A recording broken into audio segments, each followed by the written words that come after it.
అంటాడు ఎవరన్నా సీన్ చూసి సినిమా చూస్తావా అంటే నేను చూడండి అంటాను. ఆ తర్వాత వాళ్ళతో ఏం చెప్పాలో నాకు తెలియదు అంటాడు. బన్నీ అంటాడు అవును కూడా నేను కూడా అస్సలు చూడను, ఎవరన్నా చూపిస్తే వాళ్ళతో ఎలా మాట్లాడాలో తెలియదు, ఫేస్లో నా మొహంలో ఎక్స్ప్రెషన్ తెలిసిపోద్దా అంటాడు. వీళ్ళిద్దరూ నా ఎదురుగుండా నాకు సీన్ చూపిస్తా నా ఫీలింగ్స్ అన్నీ వాళ్ళిద్దరూ మాట్లాడుతుంటే దానికి నేను ఎలా రియాక్ట్ అవ్వాలో అర్థం కావట్లేదు. ఈ 10 minutes పాటు జరిగింది వీళ్ళిద్దరు డిస్కషన్. ఆ 10 minutes తర్వాత సుక్కు నాకు సీన్ చూపించాడండి. Introduction scene of Pushparaj. ఆ సీన్లో సుక్కు హార్ట్ అటాక్ తెచ్చుకోకు, ఆ సీన్లో ఏం జరుగుతుందో చెప్పట్లా, ఆ సీన్ ఎంత బాగుందో చెప్తున్నాను అంతే. ఆ సీన్ చూసిన తర్వాత నేను అన్నది ఒకటే ఒక మాట,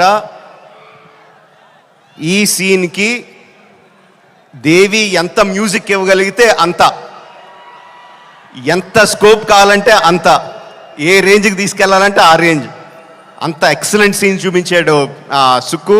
అండ్ బన్నీ ఎరగొచ్చాడు. అది నేను జస్ట్ ఇంట్రడక్షన్ పోర్షన్ ఒకటే చూశాను.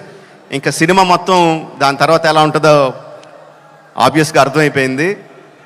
అండ్ December 5th కూడా కాదు, December 4th ఈవినింగ్కే ప్రపంచానికి అంతటికి కూడా అర్థమైపోతుంది. అంటే నాకు నిజంగా ఆల్ ద బెస్ట్ అని కూడా చెప్పాలనిపించట్లేదు. ఇంక ఈ సినిమాకి ఏమని చెప్పాలి. Okay, all the best to all of us. అదిగో వర్షం కూడా పడుతుంది, blessings from the heaven. December 4th evening, Pushparaj rule only in theatres. Thank you very much.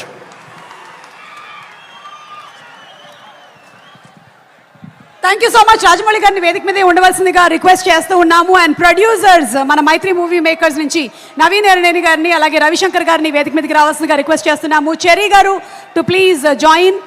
And ladies and gentlemen, put your hands together for one of the fantastic